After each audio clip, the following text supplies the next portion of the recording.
राज्यर सभापति चतुर्थ थर हवा परे काली आमर प्रिय नेता मनमोहन सामल महोदय गत काली प्रभु जगन्नाथ दर्शन पाई जाइथिले। जगन्नाथ पाखरे आशीर्वाद भिक्षा करते आज प्रभु लिंगराज पाखरे पहुँची सकाळु समस्त कार्यकर्ता मान उत्साह सहित अनेकी बसी प्रभु को आशीर्वाद नेले माँ पाखक गले माँ आशीर्वाद नेले एवं राज्यवासी मंगल पाई ओडिशा विकसित हम एक कथा को आगु को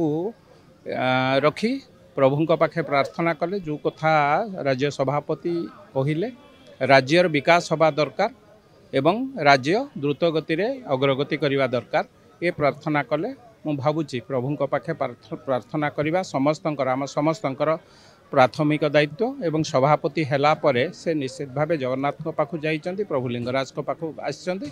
आमपाई यहाँ गोटे सौभाग्य सदृश देखु से हूँ राज्य सरकार दायित्व राज्य नेतृत्व दायित्व एवं सभापति हैला परे से दायित्व निश्चित भाव आपण आगे से थोइछन्ति अति शीघ्र से काम को त्वरान्वित करेंगे मु भावुची से कथा को मध्य राज्य सरकार एवं राज्य नेतृत्व आलोचना पर्यालोचना करी से कथा को शीघ्र करेंगे।